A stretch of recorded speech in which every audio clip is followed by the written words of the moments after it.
Alright, Noah Olmstead here checking in. WRA 150, December 9th, 2015.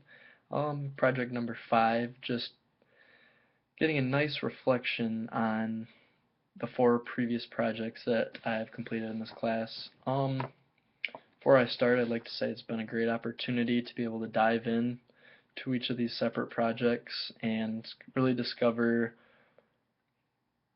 your inner self and what you really want to do with your life, or what the perks and pros and cons of your career, future career might be. In project number 4, I'm very thankful that I've had this opportunity in this class to be able to really get in touch with myself.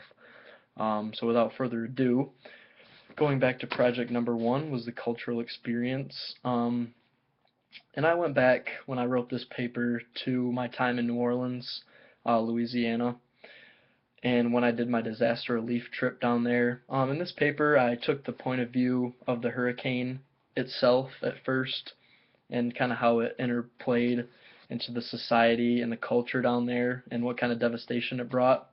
As I went on through my paper, I kind of told the story of myself and my time down in New Orleans, the work that we put in, all volunteer work, and really how that had an impact on my life and how it will forever. Obviously, I chose a cultural. Obviously, I chose this instance in my life, an opportunity in my life to write about, because it's something that I'm familiar with and something that I'm very passionate about. And I'm glad that I was able to have that opportunity to discuss the 2005 Hurricane Katrina that ravaged the city of New Orleans. One thing I liked about this paper is that you wanted us to take a different approach, other than yourself, just explaining it. And that's where I really found out that writing about the hurricane, or writing from the hurricane's perspective, really came into play and really helped me out, and kind of told the story of how much devastation it brought to the city itself. Um, with that being said, number 1 was probably my favorite project. I really enjoyed telling about an experience that I've had in my life and kind of sharing it with you or anybody else who might have read my project, read my paper. Um, and I and it was really nice to get in touch with something that's happened in somebody else's life that's brought pain to their life, and it was even nice to help them out in any way possible, and I'm just thankful for that opportunity and glad I was able to write about it. Moving on to project number 2 was the analysis of an object in our society and in our world today. This one was a little bit tricky for me. I went back and forth. What could I write about? What would make a big impact, or what was something that anybody could familiarize with, and how can I write that in and break it down on every angle? And what I came up with was the wallet. Um, Ladies or women don't have a wallet, but you can relate it to a purse in that sense. Um, and I just picked this because it's simple. It's something that everybody has. Um, and I was glad to be able to break this down, and I was pleased with how it turned out. I went from starting my paper coming from the wallet's perspective, what it does, what roles it plays in the society of the wealthy and then the society of the poor.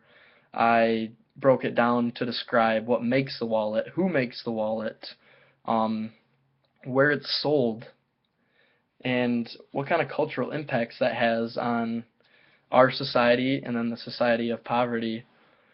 And I found it very interesting that something so small and something that's so simple could really just have an impact on who has it or who's looking at it. And it's really taught me, this writing itself, that I'm thankful for the life that I live, and I'm fortunate for even being able to have a wallet. Now, as we look at the two societies that it's impacting, the one of poverty and the one of wealth, it means a lot. Those who are wealthy and those who are privileged, it has a lot of importance. It holds lifelong papers. It holds loads of cash. It holds different cards that you might need, Social Security. And then flipping it over on the other side of things, we look at those in poverty or maybe third world countries where it has really not much importance, but then at the same time, those are the people that might be producing it in a factory, or they might be the ones making the wallet for somebody else that's rich. And that thought was really striking to me, and I'm glad I was able to write about this. This was a close second and the one that I enjoyed writing. It has a huge impact on several different areas of our society, and it was very interesting to be able to break that down. Jumping now to the remix of the previous projects, I chose to remix my second one, the wallet. I went about this with just putting some pictures together, a wallet with cash, a wealthy family being happy, and then I said versus a picture of a family with poverty that does not have access to a wallet or does not have a wallet, and then I showed them a picture of them being happy. So when you really look at it, both areas of society and both cultures can even be happy without the use of a wallet or um, without the wealth aspect of things. It doesn't take money just to be happy, and that's another part of this project that I really dove into and enjoyed breaking down. I also included the importance of the wallet in a video on YouTube, and also a publication of the wallet and what it really means in today's society with technology moving forward and how it's becoming less and less, and how we're seeing online as the world is advancing in a technological sense. Now I'm going to talk about my fourth project to wrap things up here. It was a a lot of stuttering there. Literacy discipline. There we go. And I chose sports psychology because that is my future career and what I would like to do when I grow up. Doing this was very interesting. It took me out of my comfort zone, which proved good in the end. I was able to come in contact with a couple of professors that I've had previously. One from Western Michigan. I haven't had her, but she's a close family friend. It was nice to be able to talk to her. She's in kinesiology and physical fitness. And another one I had was the other professor I interviewed was not a sports psychologist, but a psychologist in Jackson area where I'm from. He has he deals with a lot of kids in different aspects of psychology, not just teaching the class, but how it impacts on culture and how it impacts on those around us.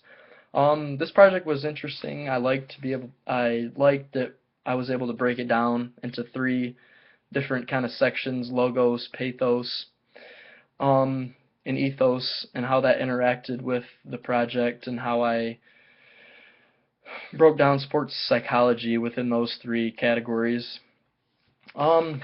This was a long paper. I enjoyed exposing myself and my beliefs into this paper. I'm not really a long writer, but I put a lot of effort into the writing that I do have and try to make it as professional as possible. And it was nice to be able to kind of really break down all aspects of your future career, what you might like, what you dislike, and kind of look at that as something moving forward. Maybe it's not the right career for you, or maybe this opens your eyes to something new. And there's different avenues that you can take by doing this paper, so I really liked that it was able to, like I said, take you out of your comfort zone and realize, wow, is this what I really want to do for the rest of my life? Or, man, I'm glad that I picked this project to, or this area to go down, to be able to look at my career and really dive into it more deeply. Project number 5, signing off. Noah Olmstead. Have a great one.